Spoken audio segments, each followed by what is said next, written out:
Hello everyone, today we are going to start some assertion and reason problem from chapter number 3 of class 11 chemistry, that is classification of elements and periodicity in properties.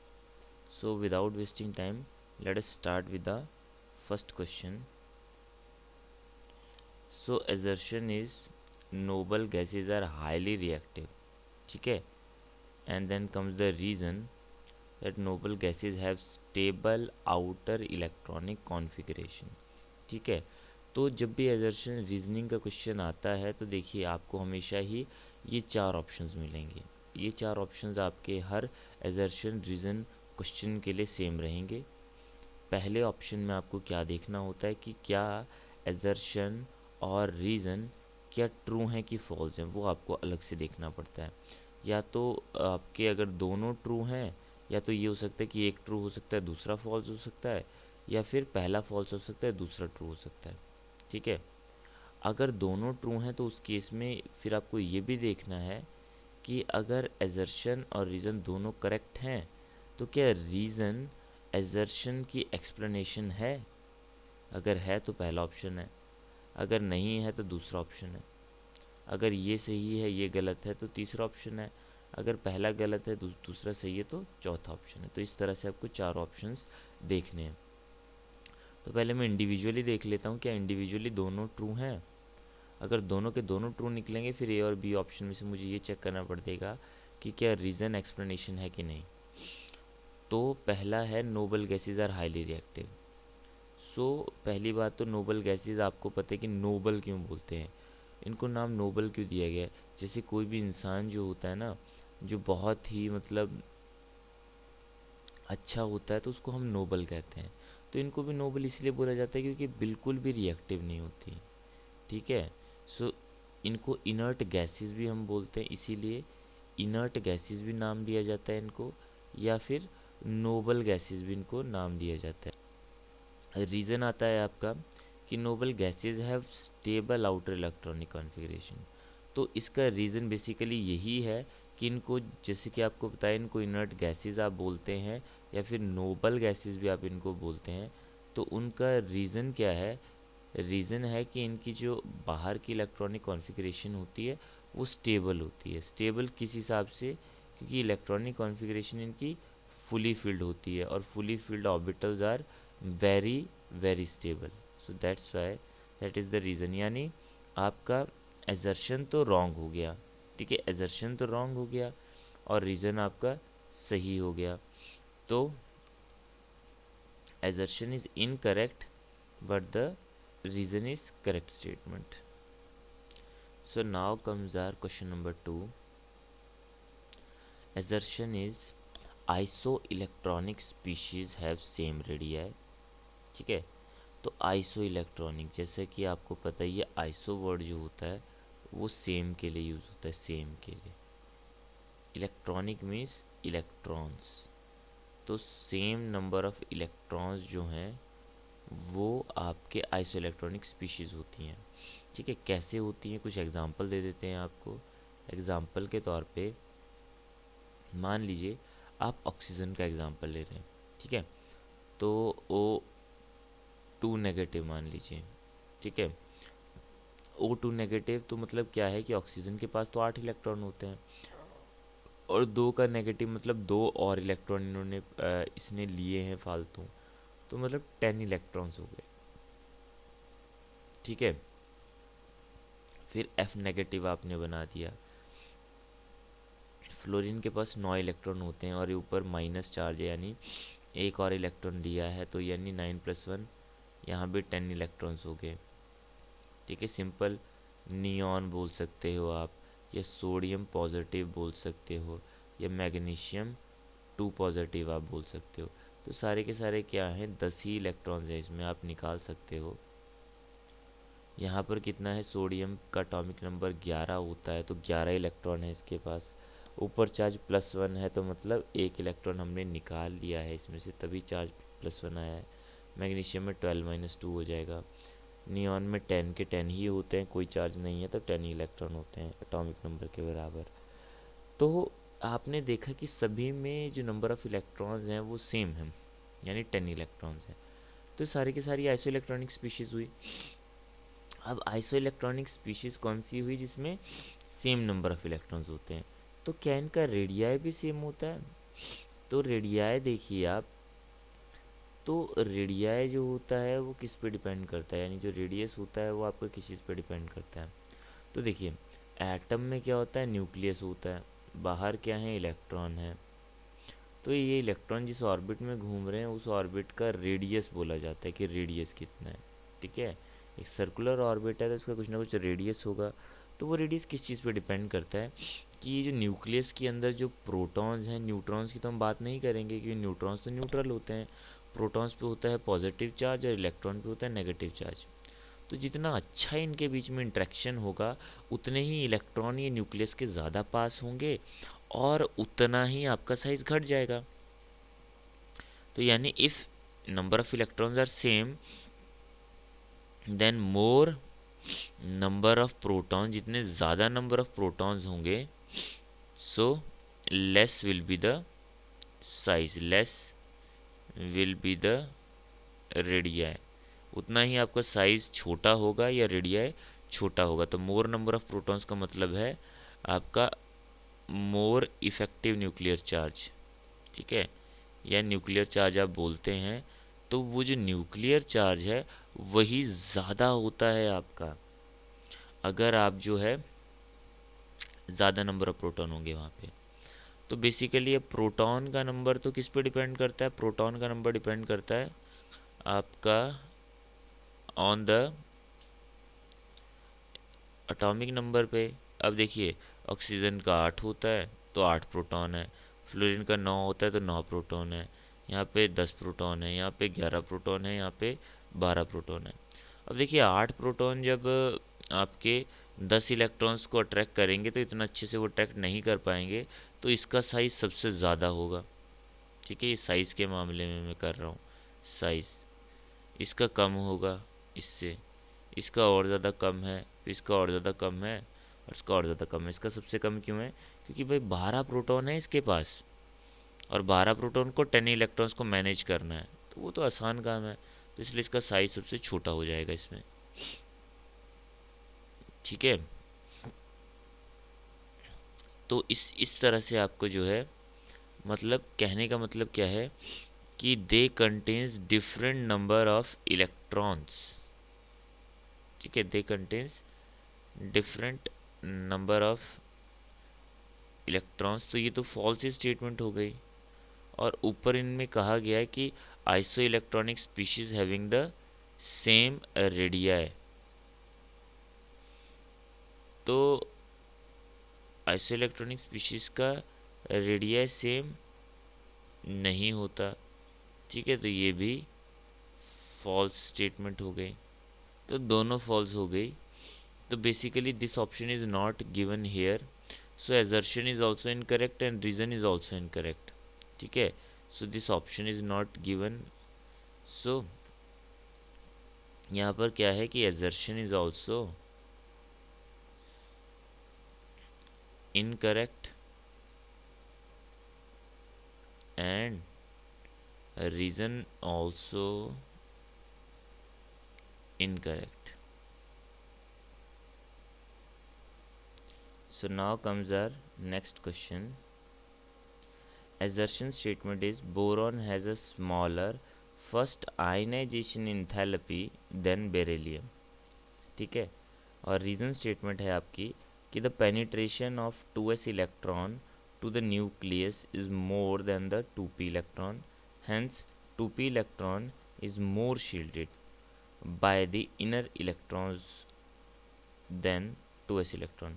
अब देखिए, दो elements की बात हो रही है, एक boron है एक बेरिलियम है, और कुछ यहाँ पर दो बातें और हो रही हैं। एक तो पेनिट्रेशन इफेक्ट की बात हो रही है। यहाँ पे पेनिट्रेशन इफेक्ट क्या होता है, दूसरा होता है आपका शील्डिंग इफेक्ट क्या होता है।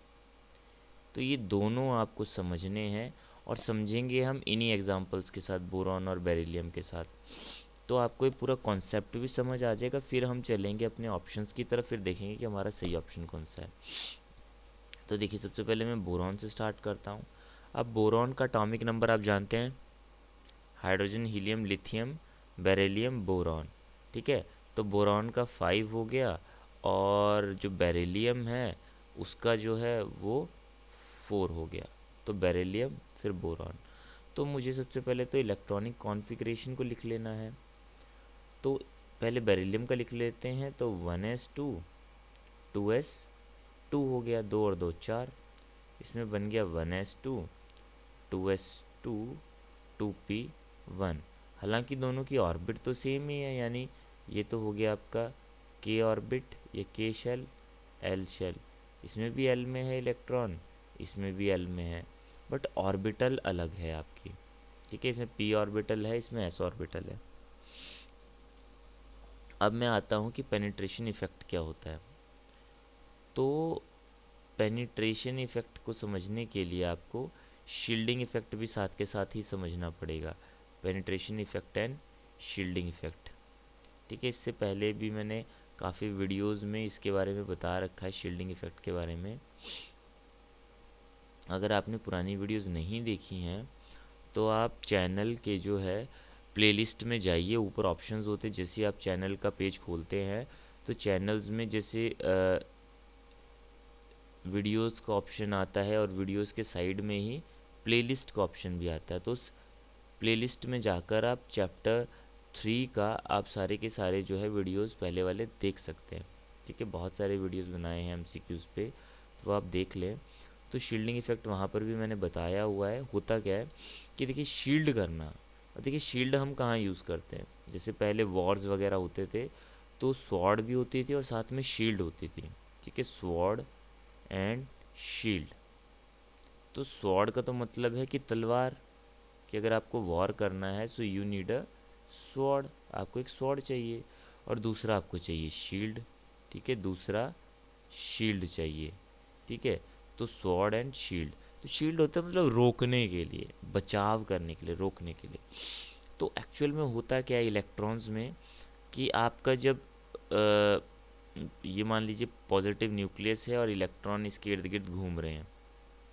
ठीक है, तो वहाँ पर होगा क्या कि जो अंदर वाले इलेक्ट्रॉन्स हैं वो क्या कर लेंगे, वो बाहर वाले इलेक्ट्रॉन्स से शील्ड कर लेंगे। क्योंकि ये देखिए इस न्यूक्लियस के और इस इलेक्ट्रॉन के बीच में अंदर वाले इलेक्ट्रॉन आ गए, तो इनर इलेक्ट्रॉन ने क्या कर दिया, शील्डिंग इफेक्ट कर दिया। ठीक है, वो पूरा का पूरा जो न्यूक्लियर चार्ज यहाँ से इस इलेक्ट्रॉन को मिलना था न्यूक्लियस से, वो नहीं मिल पाया। क्यों? क्योंकि बीच में दूसरे इलेक्ट्रॉन्स आ गए। अब ये जो शील्डिंग इफेक्ट होता है ये किस पे डिपेंड करता है, ये आपकी ऑर्बिटल की शेप पे डिपेंड करता है। अब ऑर्बिटल की शेप्स हल्की सी पता होनी चाहिए। जैसे अगर एस ऑर्बिटल की मैं बात करूँ तो एस ऑर्बिटल में स्फेरिकल शेप होती है, स्फेरिकल। ठीक है, पी ऑर्बिटल की मैं बात करूँगा तो इट्स लाइक इस तरह की शेप होती है आपकी पी की, पी एक्स की ऐसी होगी, पी वाई की ऐसी होती है, पी जेड की ऐसी होती है। ठीक है, और अगर आप डी ऑर्बिटल की बात करते हैं तो it's like dumbbell like shape होती है। ठीक है, डम्बेल लाइक शेप होती है आपकी, इधर इधर भी, इधर भी, इधर भी। ठीक है, उसके भी 5 ऑर्बिटल्स होती हैं डी में, एस में तो एक ही होती है, पी में 3 होती हैं, डी में 5 होती है, तो शेप्स उस हिसाब से होती हैं।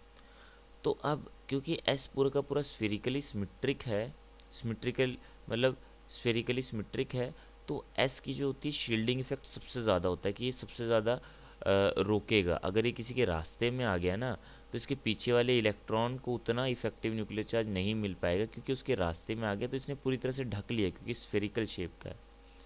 तो एस की सबसे ज़्यादा, पी की उससे कम, डी की उससे कम, एफ की सबसे कम। तो रोकने के मामले में डी और एफ इतने अच्छे से रोक नहीं पाते।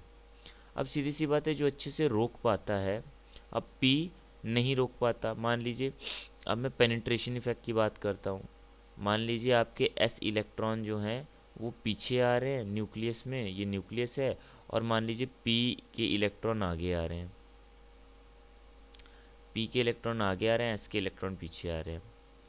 तो ऑफ कोर्स पी का शील्डिंग इफेक्ट इतना अच्छा नहीं है। ठीक है, तो वो अच्छे से शील्ड नहीं कर पाएगा, तो क्या होगा कि एस को इफेक्टिव न्यूक्लियर चार्ज इजीली मिल जाएगा। तो यानी एस का पेनिट्रेशन इफेक्ट ज़्यादा अच्छा होगा। तो पेनिट्रेशन इफेक्ट के मामले में एस का पेनिट्रेशन इफेक्ट पी से अच्छा है, पी का डी से अच्छा है, डी का एफ से अच्छा है।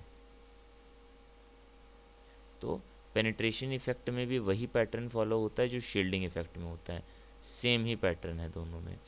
तो ऑफ कोर्स पी ऑर्बिटल यहाँ है, एस ऑर्बिटल यहाँ है, तो अब आप समझ सकते हैं कि 2s इलेक्ट्रॉन का पेनिट्रेशन इफेक्ट ज़्यादा होता है 2p इलेक्ट्रॉन से, या दूसरी भाषा में कहा जाए तो 2p इलेक्ट्रॉन का जो है वो ज़्यादा शील्डेड होती है binary electrons.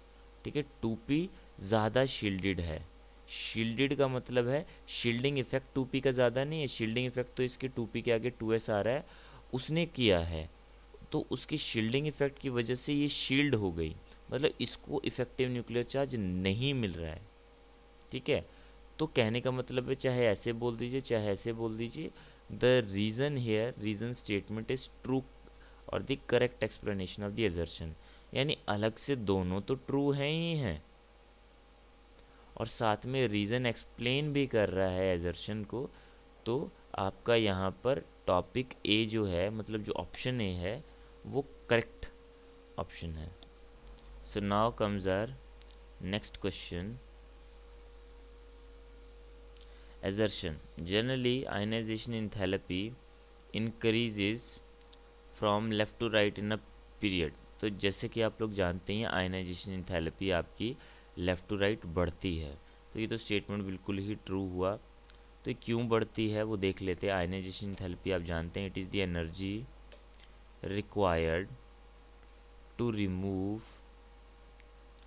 Most loosely bound electron, loosely bound electron, जो कि बेसिकली आउटर मोस्ट इलेक्ट्रॉन ही होते हैं, जिनको आप वैलेंस इलेक्ट्रॉन भी बोल देते हैं। ठीक है, तो सबसे जो बाहर वाले इलेक्ट्रॉन्स होते हैं आपके, वही इलेक्ट्रॉन्स सबसे क्या होते हैं, लूजली बाउंड होते हैं, और उनको निकालने के लिए एनर्जी दी जाती है, आपको एनर्जी देनी पड़ेगी उस इलेक्ट्रॉन को वहाँ से निकालने के लिए। ठीक है, और ये आप एक एटम में ये करते हैं, यानी जो कि गैसियस स्टेट में होता है, तो वहाँ से जो इलेक्ट्रॉन निकालने के लिए एनर्जी दी जाती है, सो उसको आप आयनाइजेशन थेरेपी बोल देते हैं, या आयनाइजेशन एनर्जी भी बोल देते हैं, या कई बार आयनाइजेशन पोटेंशियल वर्ड भी यूज़ होता है। अब देखिए, तो ये तो स्टेटमेंट हमने देख लिया कि ये तो ट्रू है। अब रीज़न देख लेते हैं।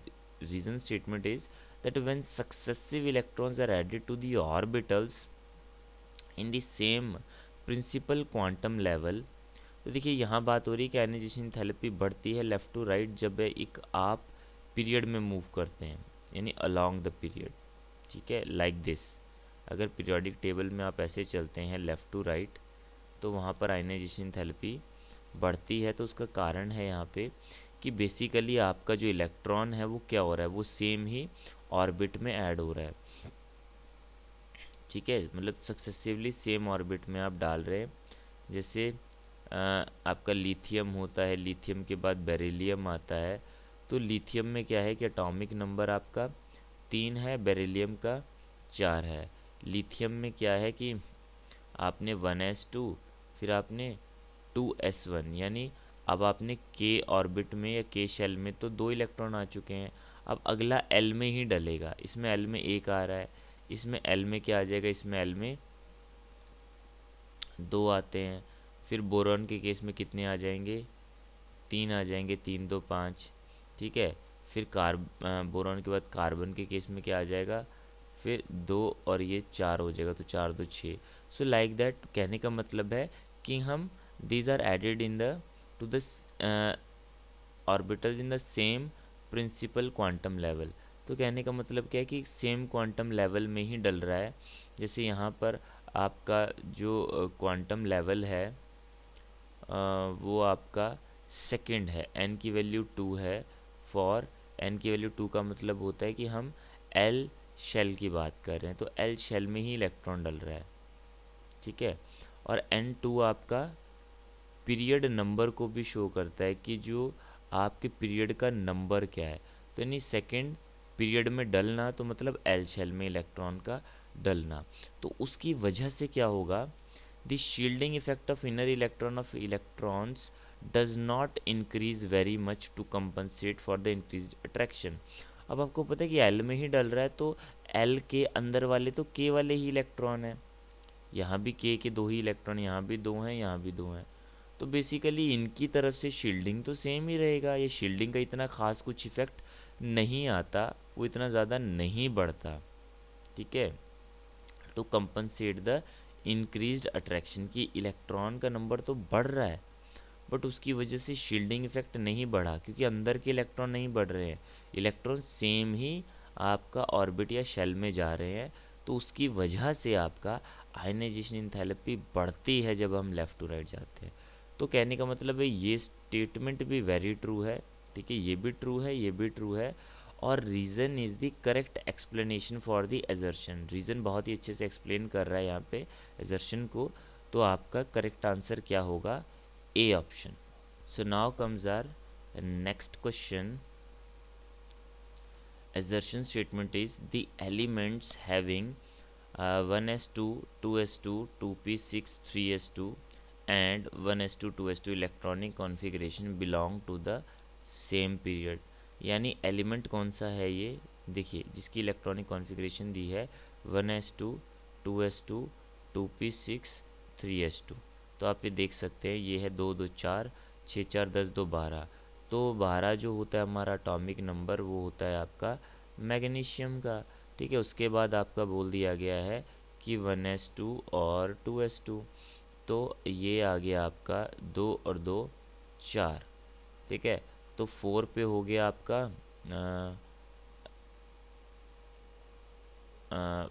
Hydrogen, helium, lithium, beryllium, beryllium हो गया, ठीक है। तो यहाँ पे अब हमें क्या करना है, अब आपको ये बताना है कि बोथ ऑफ देम आर, कि ये सेम पीरियड में बिलोंग करते हैं कि नहीं, पहले तो ये देख लेते हैं, ठीक है। तो बेसिकली अगर आप यहाँ पर ध्यान दें तो इनका जो आपके आउटर मोस्ट इलेक्ट्रॉन्स हैं ना, वो एस ही सब शेल में जा रहे हैं, ठीक है।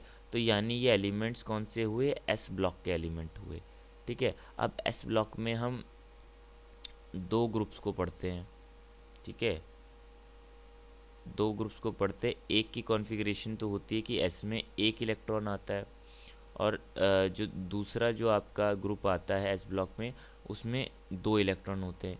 एक को हम एल्कली मेटल्स बोलते हैं और दूसरे को हम एल्कलाइन अर्थ मेटल्स बोलते हैं, एल्कलाइन अर्थ मेटल्स, ठीक है।